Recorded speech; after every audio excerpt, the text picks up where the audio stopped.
Saludos, ¿qué tal? ¿Cómo estáis? Aquí estamos en una nueva edición de Periodismo 2030 con una entrevista hoy de esas que yo que tú no me perdería porque va a merecer y mucho la pena este rato de conversación sobre periodismo futuro, sobre la próxima década y sobre televisión. Empezamos.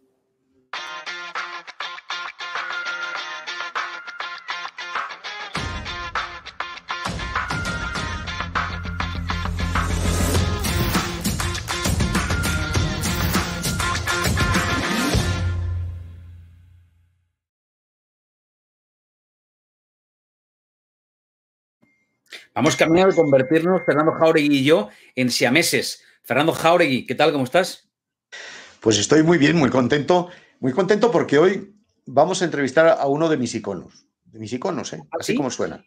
Es uno de mis iconos periodísticos, es una de las personas más inteligentes que yo conozco, más abiertas que yo conozco y menos divas, a pesar de que lo merecía, de que podía serlo, que yo conozco. No digo más que eso. ¿Y vas a decir el nombre o lo No, ahora lo dices tú, si no te importa. Esto que lo vayan escuchando nuestros cada vez más oyentes, que esto me gusta mucho. Oyentes y telespectadores, vamos. Espectadores. Fíjate que yo comparto todo lo que has dicho, Fernando. También es uno de mis iconos periodísticos. De verdad que es una estupendísima profesional y las veces que he tenido la ocasión de coincidir con ella, comparto contigo eso que a veces parece una frase manida, ¿no? Muy manoseada, que es muy normal, pero es que la normalidad es lo menos normal que uno se encuentra. Y en esta profesión también ocurre. Estamos hablando de Susana Griso. Susana, ¿qué tal? ¿Cómo estás? Yo me voy. Me ha dado una vergüenza. No, pues decimos, oye, que aquí decimos lo que pensamos, que esto es así. Que vamos, que Fernando y Sergio me digan esto, bueno, en fin, estoy ya abrumada antes de arrancar. Bueno, muchas gracias por esa generosidad inmerecida. No, lo pensamos de verdad y somos muchos además los que lo pensamos. Susana, bueno, oye, primero muchas gracias por estar con nosotros aquí en Periodismo 2030, que es un foro de encuentro en el que estamos, ya llevamos muchas horas de reflexión con compañeros de profesión, de radio, de tele, de prensa digital, de periódicos centenarios, para reflexionar sobre cómo vemos la profesión en este momento y sobre todo cómo queremos que sea en la próxima década, lo de Periodismo 2030, ¿no? ¿Cómo queremos que sea? ¿Cómo la vamos a construir entre todos? Es inevitable que me demos preguntándote, bueno, por un pequeño diagnóstico de cómo ves tú las cosas ahora y cómo las ves ahora en un momento en el que muchos son los que dicen que estamos con ciertos peligros en el ámbito de la libertad de expresión. Yo creo que los peligros en el ámbito de la libertad de expresión y los veteranos como Fernando Jáuregui los conocen desde hace muchos años, siempre han existido, ¿no? Y la tarea de cualquier periodista está luchar contra ellos, ¿no? Ahora tenemos fenómenos nuevos, más intrusismo, pero a la vez una mayor democratización gracias a las redes sociales y eso nos obliga a ser extremadamente rigurosos, ¿no? Porque, bueno, de alguna manera todo se puede contrastar, pero a la vez es muy fácil que nos la cuelen, ¿no? A mí no me gusta mucho hablar de fake news, pero lo de las noticias falsas, yo no creo que ahora tengamos más dificultades que años atrás. Es más, creo que gozamos de bastante más libertad que en el pasado, ¿no? Pero tenemos que ser especialmente beligerantes y vigilantes, eso es indudable. Bueno, yo lo primero, debo decirte que eres una privilegiada. Pero es una privilegiada no solamente porque tengas un espacio de televisión, sino porque puedes ir a una televisión a hablar con una serie de gente y tienes un contacto con una serie de gente.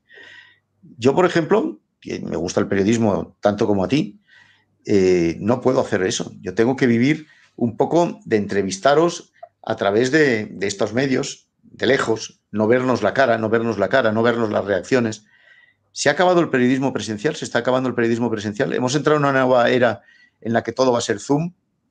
Yo espero que no, porque estoy muy cansada ya del Zoom, del dúplex. Nos abre muchas vías, es muy cómodo, abarata mucho, digamos, el periodismo porque nos permite llegar en cuestión de segundos a muchos sitios que, bueno, pues en tiempo atrás, si no teníamos la unidad móvil preparada, era impensable. Pero no.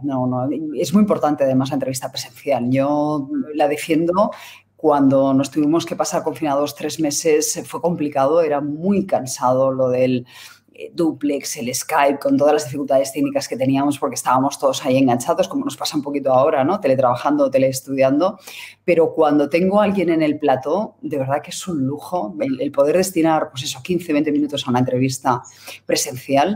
Hay tantas cosas, hay un clima de confianza, digamos, que se genera en la entrevista, en el tú a tú, en el cara a cara, que es imposible hacerlo pues de esta manera, ¿no? Con la distancia.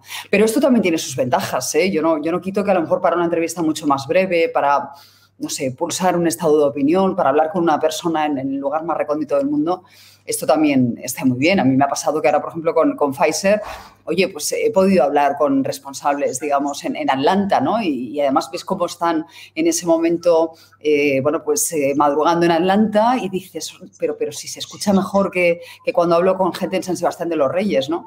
Es decir, que tienen muchas ventajas y no las voy a quitar, pero no quiero dejar de lado lo que es el plató y la presencialidad. Me pasa mucho cuando hablo con gente de empresas, que últimamente me ha tocado hacerlo muy a menudo. El otro día, por ejemplo, con la gente telefónica, ¿no? Que me decían, el 10% de nuestra plantilla está trabajando y el 90% está... Nos perdemos muchas cosas por el camino, ¿no? Todas las empresas cotizadas en el IBEX te lo dicen, que al final hay... Bueno, pues mucho brainstorming, mucha gestión, digamos, de equipos, sobre todo ideas, ¿no? Que deberían estar en circulación que se pierden, ¿no? Pero por eso, perdóname que insista en la pregunta.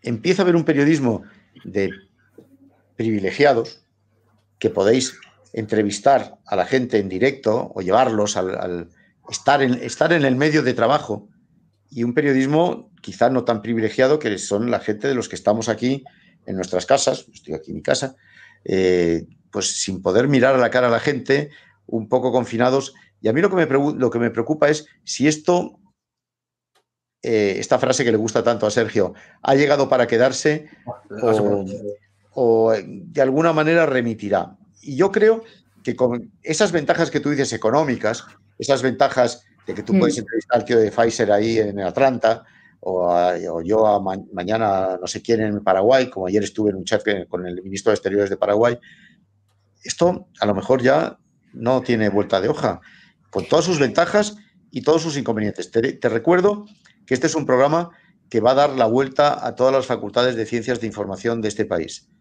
Y por tanto estamos hablando también, además de a periodistas y a gente en general, estamos hablando a muchísimos estudiantes que nos están siguiendo y nos van a seguir. Yo creo que vamos a encontrar un equilibrio. Es decir, esto ha llegado para quedarse, es indudable, y además es comodísimo, con una serie de dificultades, ¿no? Muchas veces que nos da el hecho de tener tan sobrecargada la red en este momento, pero con muchísimas ventajas. Me ha encantado la cabecera que tenéis, ¿no? ¿Dónde está la noticia? Cuando los bares están cerrados. Es que es así. Yo comparo mucho... eres la primera persona que nos lo dice. Menos mal. ¿Te das cuenta, Sergio, como te dije que, en fin, bueno, venga. Me ha encantado, porque tenéis toda la razón. Es que, a mí me gustan mucho los veteranos del periodismo y tengo grandes maestros, Fernando, Raúl del Pozo, que hablas con ellos y Miguel Ángel Aguilar, ¿y qué te cuentan? Pues que ellos, oye, ahí donde está la noticia, se van, se teletransportan y la quieren contar de primera mano, ¿no? Y eso sí que es verdad, ya que nos ven estudiantes de periodismo, a veces se pierde, ¿no?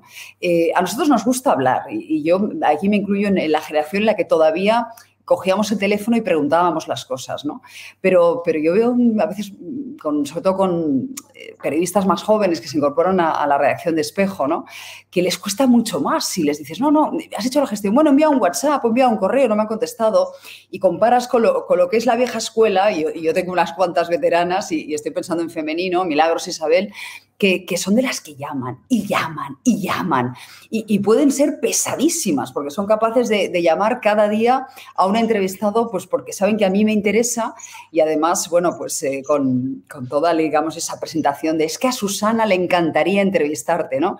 Y os puedo asegurar que después de 2 meses ahí dando la matraca acaban cayendo, ¿no? Es la única manera de conseguir las cosas y es esa relación más interpersonal que no tiene nada que ver con la tecnología, sino con una manera, digamos, de relacionarnos más propia de nuestra generación y la de Fernando, la de Sergio, no siempre la aprecias en las nuevas generaciones, que les cuesta muchísimo más, que están un poquito más incapacitados emocionalmente en ese sentido, y que se me permita la expresión. Ya que has sacado tú el tema del salto generacional, nos interesa mucho, y aquí hemos reflexionado mucho sobre eso, y me interesa mucho tu opinión sobre cómo consumen televisión, en este caso, los más jóvenes y con respecto a lo que ocurría generaciones pasadas. Ahora hay un fenómeno muy habitual, que es el de la configuración a la carta de la tele. No consumen televisión lineal, sino bajo demanda, y se organizan su propia parrilla, ¿no? Y esto, claro, esto está teniendo un montón de incidencias ya en los contenidos que está viendo y en cómo pensamos los contenidos para intentar enganchar a las generaciones más jóvenes. ¿Tú esto cómo lo ves? Porque parece, o sea, lo estamos viendo venir, pero parece que a la televisión más tradicional, la lineal, nos está costando adaptarnos a esta nueva manera de consumir, ¿no? También en este caso creo que van a convivir. Yo lo veo con mis hijos, yo tengo hijos de 17, 15 años y es verdad, ellos hacen un consumo muy a la carta, ¿no? Y muchas veces se quedan un poco con lo más extravagante, ¿no? del programa, ¿no? Cuando lo que te rescatan, digamos, los medios digitales de una entrevista en la que ha pasado algo o bueno, pues muchas veces muy exagerado en el sentido de que no, Menganito le ha respondido, Susana le ha pegado un corte, ¿no? Y, bueno, uy, que pierdo esto. Pero sí, lo del zasca, digamos que cuando aparece en el titular parece como que eso tiene ya seguro clickbaits garantizados, ¿no? Pero luego yo pienso que lo que es la información pura y dura, lo que son las plataformas como Antena 3, televisiones generalistas, hemos encontrado un hueco clarísimo que es con la información diaria, ¿no? Y eso nos permite convivir con el vending, ¿no? Con las máquinas de vending, que son, bueno, pues esas otras televisiones mucho más enlatadas que ofrecen un producto maravilloso, como pueden ser series de televisión o concursos, pero que no están en la actualidad pura y dura, ¿no? Y no sé hasta qué punto vamos a ser capaces de fidelizar a estos nuevos telespectadores, porque esa es mi duda, es decir, si se van a quedar en esta televisión a la carta o se van a incorporar, digamos, a una información diaria, masiva, directa, como la que ofrecemos las cadenas generalistas, ¿no? Ahí es donde yo tengo mis dudas. Susana, te voy a contar una cosa. Nosotros hemos hecho una encuesta, en Periodismo 2030, hemos hecho una encuesta a 4.300 personas, que es una encuesta que ya tiene su aquel, no te creas tú. Nos la ha hecho GAT3 para nosotros y con la Fundación AXA. Y, bueno, lo que demuestra es que los jóvenes ven mucha menos televisión, se informan mucho menos a través de la televisión que los mayores. Va creciendo, la curva exponencial va creciendo según va creciendo la edad. A los jóvenes no los hemos ganado con la información de televisión. Nos está ganando una cosa que se llama Netflix, que es el mayor competidor de la televisión convencional que hay, o HBO, o llámalo como quieras. Esto es así, Susana, nos guste o no nos guste.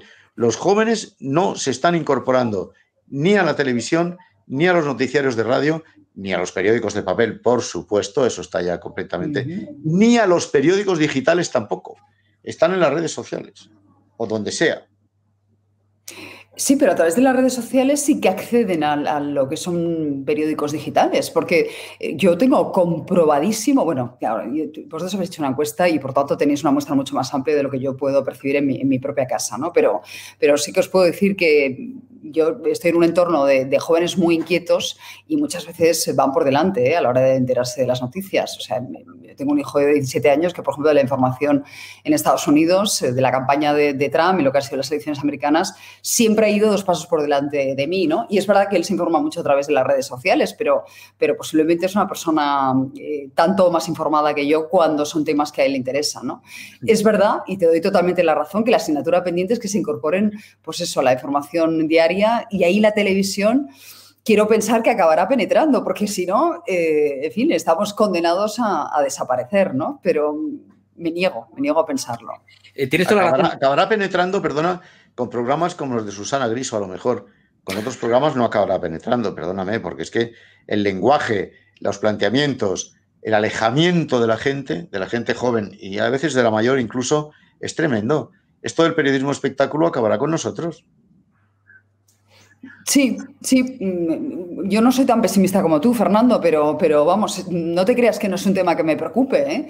Porque es verdad que la media de edad de los programas generalistas como el mío, y sobre todo mirando los estudios que se hacen de los públicos objetivos que tenemos, son personas ya, digamos, de más de 40 años y ahí creo que tenemos una asignatura pendiente. Quiero pensar que acabaremos también ganándonos a esta generación en cuanto asuman, digamos, más responsabilidades y más poder, pero podría pasar que eso no ocurriera, ¿eh?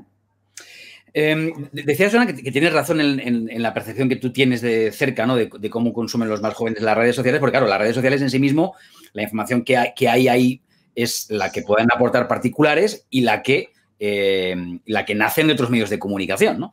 El problema de esto es la fuente. Es que en las redes sociales, en tu timeline de Twitter o de Facebook, en la que sea, el Washington Post puede ocupar el mismo espacio y aparece en tu timeline con la misma fuerza que el periódico de tu pueblo. Esto hace que entre los más jóvenes, uno de los fenómenos que está sucediendo es que la fuente no tiene tanto valor. Es decir, lo he leído, muchas veces dicen, lo he leído en Twitter o lo he leído en Facebook o en Instagram, pero ni siquiera saben qué periodista y qué medio hay detrás, ¿no? Y esto es un tema que complica mucho la vida a los que hacemos periodismo. Por ejemplo, en tu programa, a ti te habrá sucedido muchas veces, lo contabas antes, que lo más llamativo, lo más sensacionalista aparece en las redes, pero no el contexto de la entrevista íntegra, ¿no?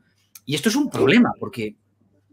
Pero yo vuelvo a mi pequeña muestra, que no es nada representativa en comparación a la vuestra de GAT3, y ahí sí que, por ejemplo, ellos eligen determinados líderes de opinión, ¿no? Y lo que me dicen es que siguen a personas cuya credibilidad tienen contrastada. Es decir, tampoco van al tuntún. Yo tampoco me creo eso de que cualquier fuente es igual, porque ellos mismos saben que hay unas fuentes más fiables que otras, ¿no? Y por tanto, ellos, de la misma manera que eligen ver televisión a la carta, también eligen sus propias fuentes de información e intentan contrastarlas, ¿no? Lo que a mí me preocupa más del periodismo actual es ese titular que estábamos diciendo llamativo y tal, que muchas veces tiene que incluir a un famoso. A mí me ha pasado muchísimas veces porque yo me he visto en muchas guerras cruzadas y además que te venían los tiros de todos lados y no sabías exactamente por qué. Y lo más llamativo siempre es que muchas veces te ves inmersa en una noticia que es falsa o distorsionada y es tan fácil que un compañero de un medio digital me llame a mí y me pregunte. Es tan sencillo como eso y me planteo el por qué no lo hacen, ¿sabes? ¿Por qué es tan fácil el copiar el titular que ha dado otro medio digital, ¿no? Cuando no sé, el abecedario, ¿no? Digamos que la regla más básica que nos enseñaba en la facultad es contrastar la información y además pienso que en muchos casos es muy sencillo hacerlo, ¿no? Llamar a la fuente, pero claro, al final... Aquí sí que no creo que sea un tema de pereza. Creo que simplemente te sale mucho más a cuenta replicar ese titular llamativo, distorsionado, porque lo que quieres es rendimiento, movimiento en la red, ¿no? Que haya mayor tráfico. Y eso a veces es muy decepcionante, porque ya os digo, yo cantidad de veces he visto cosas que digo, no, es que no doy crédito. O sea, ¿cómo nadie se ha tomado la molestia de contrastar esto, que era una cosa básica, ¿no? ¿Y no será que vivimos en una especie de... Los nuevas generaciones, son una especie de generación Google, que lo que hacen es ante un hecho, teclean a ver qué dice Wikipedia o qué dice Google, que siempre dice lo mismo, y no siempre dice la verdad, porque si yo recomiendo a algunas personas notables que nos estén mirando que miren su Wikipedia, verán cómo no se corresponde a la realidad. Sí, a mí me la cambiaban sistemáticamente y siempre me ponían 10 años más. Y ahí tenía a mi hijo por detrás que me lo arreglaba, pero bueno, pues sí, alguien tenía manía en eso. Seguro que tú no te sientes representado en tu Wikipedia. Yo desde luego tampoco y Sergio no lo sé, pero desde luego hay algo que no funciona aquí. Entonces, este periodismo presencial de ir a comprobar los hechos y tal, que cada día es más difícil, por cierto, esto es lo que nos hace falta. ¿Tú qué recomendarías a nuestros espectadores, a nuestros discípulos, porque en el fondo van a ser discípulos, qué recomendarías para llegar a ser Susana Griso? ¿Qué hace falta para ser Susana Griso? No, yo no me quiero poner de ejemplo aparte de ser Susana Griso, pero bueno, que una vez que no todos somos Susana Griso. No me pongo de ejemplo de nada porque sinceramente no lo soy y además, oye, como todos cometo errores, ¿no? Pero a mí me gusta mucho lo que hago. Yo tengo muchísima curiosidad. Siempre me ha gustado, digamos, ir un poquito más allá del titular, ¿no? El saber o intentar explicar el porqué de las cosas, ¿no? Y lo primero que yo hago todas las mañanas, si me levanto muy pronto, yo a las 4:30 de la mañana, a 5 como muy tarde estoy en marcha, es leerme todos los periódicos, digamos, las grandes cabeceras, ¿no? Porque luego ya los digitales me los dejo para cuando llego a la tele, ¿no?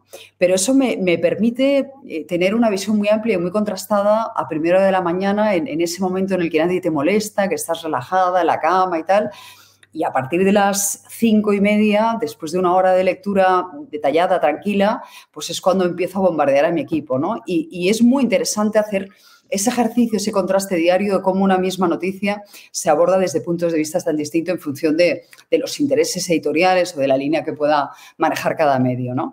A partir de ahí, preguntar mucho, contextualizar mucho.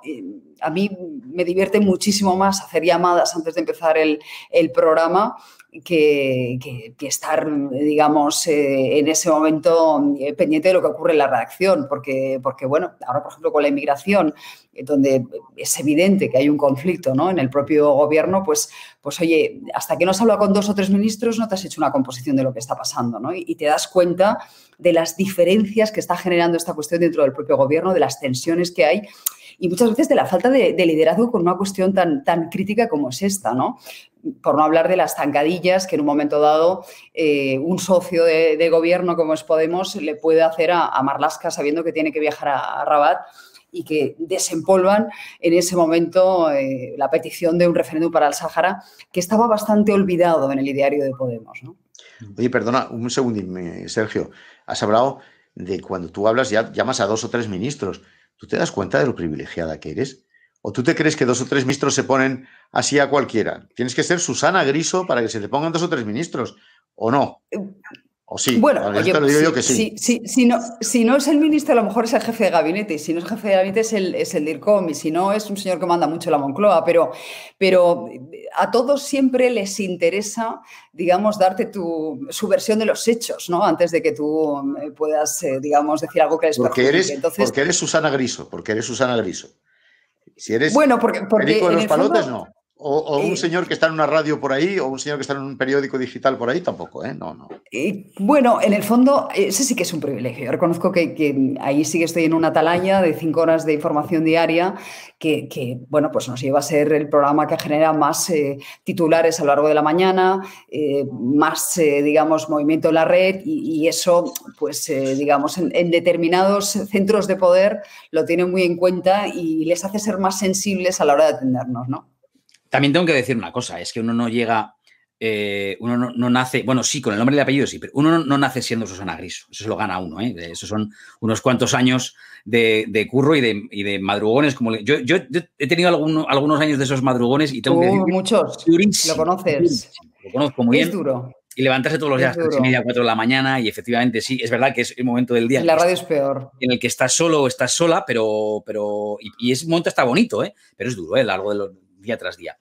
Susana, si me traigo el debate del futuro del periodismo a la actualidad, tenemos que pensar en cómo nos está afectando a todos el coronavirus, ¿no? El COVID-19. Y te quiero preguntar por algo que yo no lo tengo claro la respuesta. Yo no sé si los medios y los periodistas en esta crisis, hemos estado a la altura de las circunstancias buscando las respuestas que la sociedad demandaba más que nunca de nosotros, porque aquí sí que era el momento de buscar respuestas. ¿Tú cómo crees que lo hemos hecho? Pues fíjate, yo creo que lo hemos intentado hacer lo mejor posible y yo los años que he dedicado al periodismo han sido en muchos casos, digamos, gratificantes, pero nunca como este periodo del COVID. No es comparable a nada de lo que he hecho anteriormente. Posiblemente porque hemos tenido más gente que nunca en casa, pendientes de lo que decíamos, sabiendo si el confinamiento iba a durar 15 días más o no, cuáles eran las nuevas restricciones que les iban a aplicar, qué consecuencias iba a tener eso en su vida diaria, qué iba a ocurrir con los bares y los restaurantes, cuánto tiempo iba a tardar en implementarse una vacuna, cuántas estaban compitiendo en esta carrera de las vacunas. Y por tanto, bueno, primero que nos ha permitido ir a fuentes muy preparadas. Pocas veces hemos tenido el privilegio de entrevistar a tantísimos epidemiólogos, virólogos, anestesistas, intensivistas, de jefes, digamos, de hospitales, de urgencias, de asociaciones médicas, SACHE, sindicatos sanitarios, como hemos hecho ahora, ¿no? Yo creo que ahora habré bajado un poco el ritmo, pero ha habido programas durante el confinamiento que igual teníamos a 25 o 30 especialistas, ¿no? Para mí eso ha sido una escuela impresionante. Yo he aprendido como nunca. Y ahora creo que eso, bueno, primero nos ha dado una visión muy rigurosa porque como nosotros los periodistas aquí sí que no sabíamos nada, o sea, por una vez hemos sido humildes y hemos reconocido que esto nos pillaba de nuevo, así que no sabíamos nada, íbamos a los expertos y nos reconocían abiertamente muchas veces que ellos tampoco sabían mucho más. Digamos que por lo menos sí que no hemos pecado de todólogos, ¿no? Que es una crítica que se nos hace muy a menudo, ¿no? De que hablamos de todo y de la nada, ¿no? No, yo creo que ahí todos hemos intentado ir a las fuentes y en general tengo que decir que a mí nunca me han agradecido tanto el trabajo que hacíamos ni el rigor con el que trabajábamos, ¿eh? Yo ahí hablo en primera persona, pero de verdad que ha sido muy, muy gratificante el trabajo. Y yo te lo agradezco, fíjate, Susana, lo que te digo. Creo que, bueno, a ti y a tantos compañeros, no a ti solamente, claro, creo que los medios de comunicación, algunos en circunstancias extremas que tú tienes la suerte de no haber vivido, circunstancias extremas económicamente y socialmente y en fin, moralmente, han dado mucho. Han dado mucho porque la prensa de papel está en una situación extrema, porque los medios digitales, muchos no van a sobrevivir a esta pandemia y porque, pues por muchas razones. Pero yo creo que hemos luchado la buena batalla por dar una información lo más completa posible, de verdad, y lo mejor posible, lo mejor que podíamos. Ahí ya veis, hemos llevado especialistas, a gente, no sé qué. ¿Tú crees, dentro de esto, que es bueno que en las tertulias, en los programas como el tuyo, se lleve a políticos junto a periodistas para opinar junto a los periodistas de temas que no sé si deben ser opinables o no? ¿Tú crees que eso es bueno? Pues mira, yo esa reflexión también me la he hecho, Fernando, y me gustaría conocer vuestra opinión, porque es verdad que... A mí no me contraataques, oye, a mí no me contraataques, usted responda lo que... Ya, te lo digo porque es verdad que nosotros a veces hacemos mesas, digamos, de análisis o tertulias mixtas, híbridas, en las que, bueno, pues también hay políticos, y yo siempre procuro dejar muy claro que son políticos. Porque no te preocupes, Susana, ya lo dejan ellos claro. Siempre opinan lo que dice el jefe de su partido, no te preocupes, eso no hay duda, ya lo dejan ellos. Es verdad que el político, salvo el que está retirado, salvo el veterano, salvo el reservista, que me decía el otro día Ibarra, es muy difícil que hable con libertad y que cuestione, digamos, las consignas de su propio partido, ¿no? En estos de que a veces es muy desolador porque el pensamiento libre hoy en día en la política está bastante perseguido, ¿no? Mira todo lo que han dicho de los mayores, ¿no? En palabras de Adriana Lastra, por haber criticado el pacto con Bildu, ¿no? Pero dejando muy claro que ellos, digamos, llevan camiseta, ¿no? Y representan a un determinado equipo, a veces puede ser incluso interesante, porque manejan información de primera mano. A mí me preocupa con la crisis de Madrid, el hecho de la pandemia en la comunidad, ¿no? El hecho de tener a algunas personas, digamos, de partidos políticos próximas, a algunos de los gestores, la comunidad madrileña, pues me ha dado información de primera mano, y quien dice la comunidad madrileña te podría hablar de otras muchas, ¿no? Bueno, los periodistas no llevamos camiseta algunas veces. Sí, ¿No camiseta algunas veces? Muchas. Esto es muy pesado. A mí la verdad es que yo he tenido compañeros contertulios que han venido y han dicho, qué gusto, ¿no? Que aquí no se nos pide a priori qué es lo que pensamos de determinados temas, ¿no? Porque a veces es como que te tienes que posicionar y en función de eso te sitúan en la mesa, ¿no? A mí eso siempre me ha horrorizado. Es más, a mí me ha gustado muchísimo la gente que te sorprende, que tiene pensamiento libre y que no sabías nunca por dónde podían salir, ¿no? Y también los hay. No necesariamente periodistas, a veces, muchas veces escritores, pero personas con inquietudes. Nunca políticos. Susana. Nunca políticos, ahí te doy la razón. Nunca políticos. Bueno, nos preguntabas antes también, Susana, a nosotros qué opinamos. Aquí Fernando y yo ya hemos contado abiertamente. A mí no me gustan las mesas en las que se mezclamos periodistas con políticos en un plano de igualdad. El político al que le preguntas, obviamente sí, claro. Pero en un plano de igualdad no me gustan, porque no me parece que sean opiniones que debamos mezclar, porque ya conocemos el resultado, lo decía hace un momento Fernando, pues opinan lo que opina el jefe o el partido, que si no, no podrían dar su opinión, ¿no? Sería muy raro que discreparan abiertamente. Otra cosa son las mesas de solo periodistas, por supuesto que sí, o solo políticos o expolíticos, ¿no? Muy atractivas por la experiencia que han acumulado y por cómo te pueden contar desde esa Esas son las mejores. Esas son las mejores. O sea, cuando consigues una mesa, sí, de ex, digamos, políticos, esa para mí es la mejor, ¿no? Porque cuando haces una mesa solo de políticos en activo, al final estás reeditando el debate, digamos, sobre el Estado de la Nación o la sesión de control de todos los miércoles, ¿no? Y eso tiene un interés relativo, también os lo digo, porque a veces tengo la sensación que están repitiendo los mismos argumentos prefabricados, encapsulados que hemos escuchado el pasado miércoles, ¿no? Pero cuando tienes a gente ya veterana, que le da un poquito igual, insisto, que tienen mayor libertad y que incluso a veces ya han sido arrinconados, orillados en sus propios partidos, es muy interesante, porque en este caso se suma la veteranía, digamos, con cierta mirada crítica sobre la actualidad, que es mucho más enriquecedora. Oye, ¿y quiénes te gustan más, Pilar? De todos los que has llevado, danos algunos nombres, anda, de expolíticos que son especialmente críticos y especialmente libres. Yo hoy he tenido a Manuela Carmena y Manuela Carmena, que tú sabes que bueno, tiene siempre ese tono amable y tal. Luego, digamos que bajo, digamos, esa pátina, ¿no? de abuelita simpática y amable, a veces las da dobladas, ¿no? Maravillosa, Manuela es maravillosa. Más, claro, dime más. Y entonces hoy lo estábamos hablando de toda la bronca con Podemos y tal, y ella explicaba su propia experiencia, ¿no?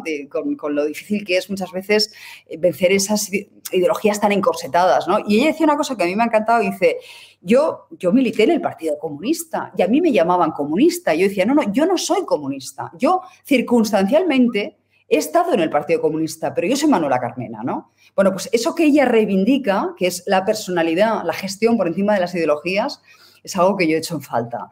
¿Qué más? Bueno, esta semana pasada tuve a Ibarra, ¿no? Y eso ya sabes que ha generado mucho resquemor dentro del Partido Socialista.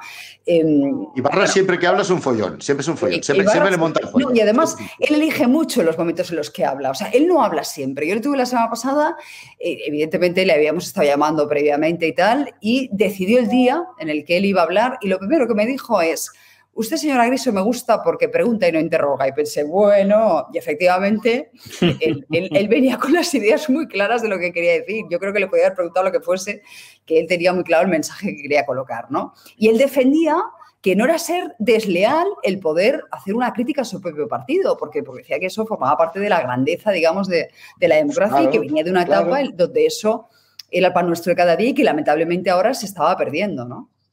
Claro. Bueno, me has dicho solo dos, ¿eh? Yo creo que hay más. Dos. Pues mira, Cándido Méndez también me gusta mucho. Desde la experiencia acumulada, digamos, ¿no? al frente del sindicato, ¿no? De UGT. Ramón Jáuregui. Mira, Ramón Jáuregui. ¿No te gusta Ramón Jáuregui? Me gusta mucho y me acabas de dar una idea porque lo voy a traer en breve, si se deja. Oye, yo no tengo nada que ver. No, oye, que yo no soy su agente, no tenemos nada que ver, ¿eh? Sí, ¿no? A pesar de que a veces se confundan, porque a Fernando le llaman Ramón Jáuregui muchas veces. Tienes toda la razón. A Ramón hay que traerle. Luego hay alguno que también me gusta, pero se deja menos. Eduardo Madina, por ejemplo. Eduardo Madina es un poco antipático, lo digo aquí, es un poco demasiado serio. Tengo amigo Fernando, venga. Es que Eduardo no, fíjate, a veces tienen cierta prevención con lo de la tele, ¿no? Te aceptan una tertulia de radio, pero la tele les da como más prevención. Eso no lo hemos superado. Oye, Susana, te estaba escuchando, bueno, no sé si tienes algún nombre más que quieras compartir, porque a Fernando le encantan los nombres, pero...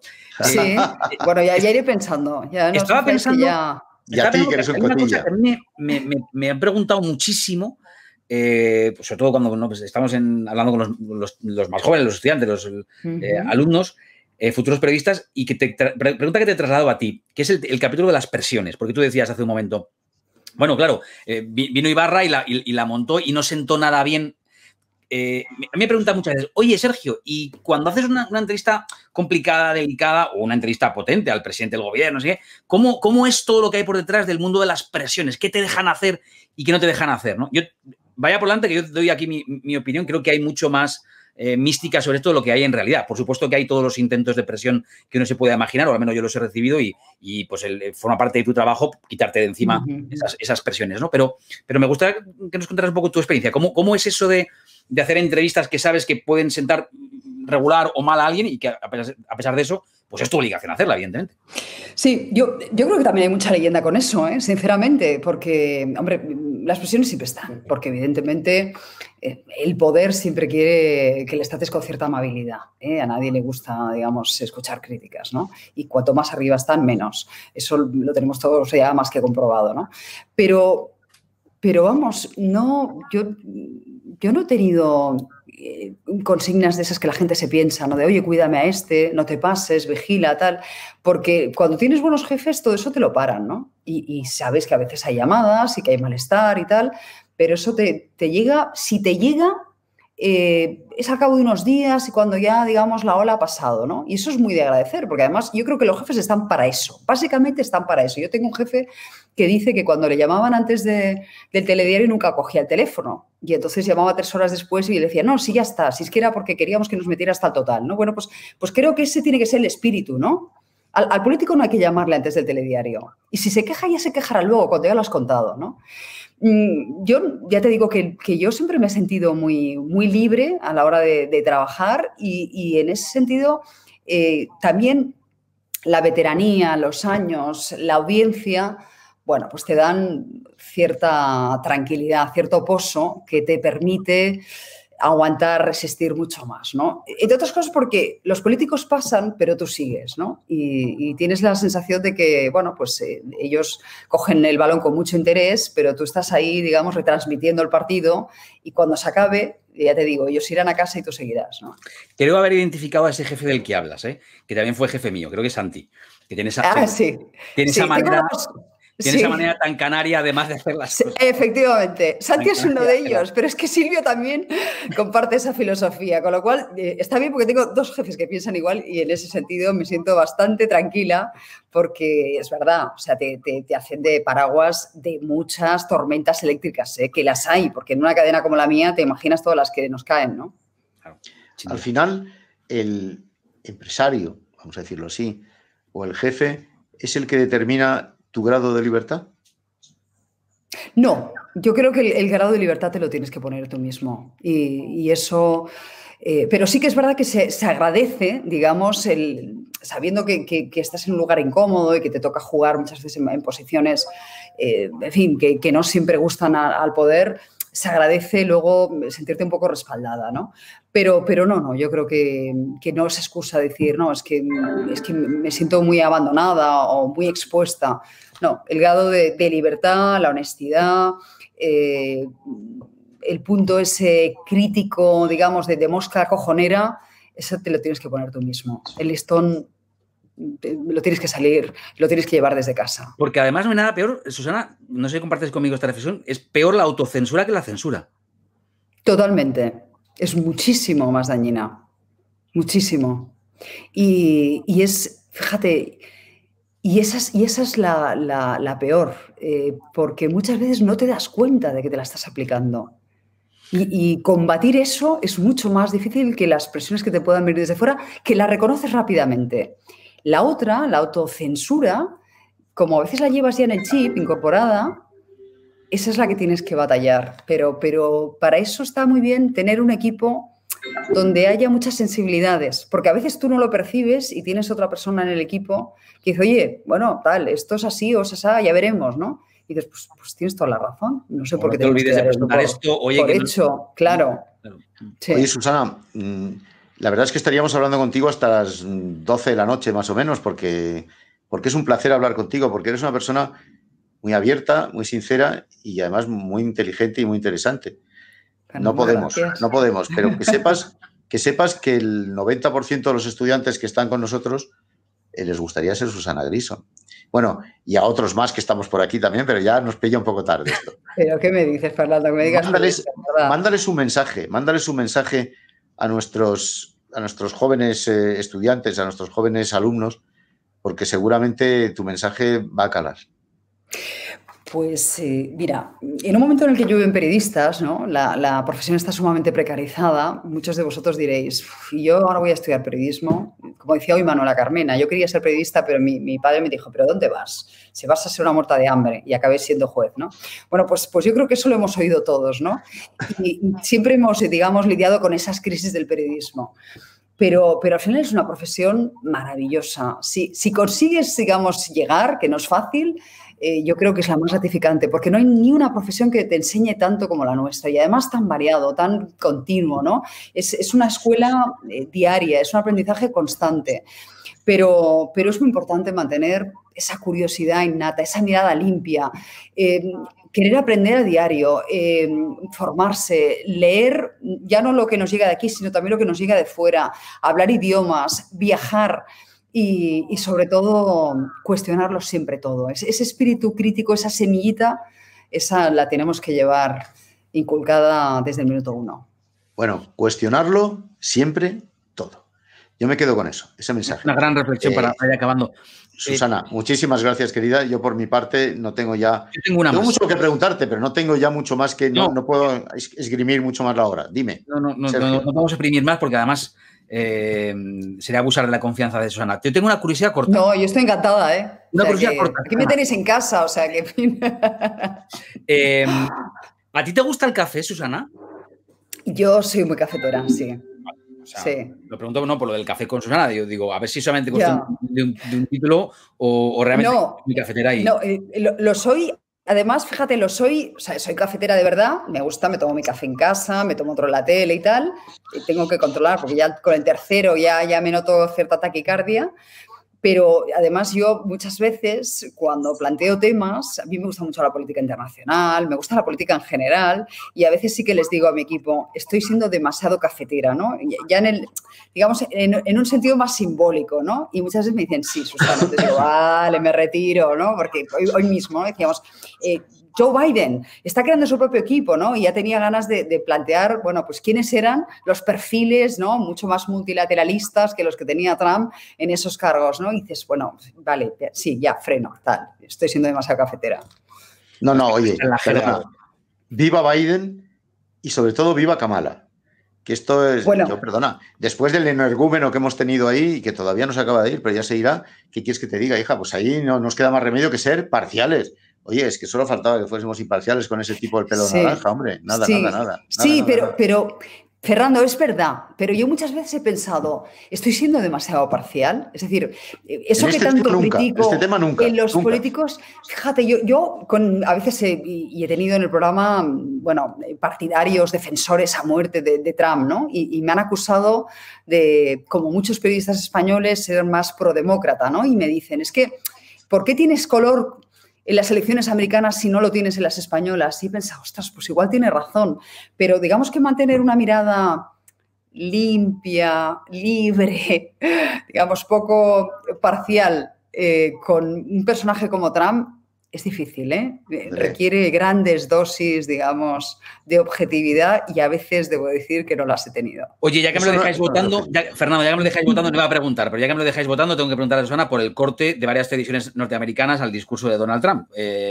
Buen debate. Yo no tengo tan claro, de verdad, sé que somos seres subjetivos, también los periodistas, tenemos una posición en el mundo y, por tanto, pues también tenemos, en fin, filias y fobias. Pero es verdad que esa misma reflexión, esa pregunta que tú te haces, Susana, yo también me la hago. Si intentamos mantener un punto de equilibrio en nuestro país, tenemos que intentar también mirar sin apriorismos a otros, ¿no? Y por lo menos intentarlo, aunque luego no lo consigamos, y hacerlo con honestidad. Pero te pregunto concretamente por el corte, ese corte que se produjo y que ha generado tanto debate. ¿Tú cómo lo ves? Pues yo lo pensé al día siguiente. Digo, ¿qué hubiese hecho yo? Y a priori, lo que te pide el cuerpo es no interrumpir un discurso presidencial, ¿no? Y más en una noche como esta, horas después. Pero sabiendo la tensión que había en la calle, sabiendo que había, digamos, milicias armadas, dispuestas a defender lo que Trump llamaba fraude electoral, pucherazo.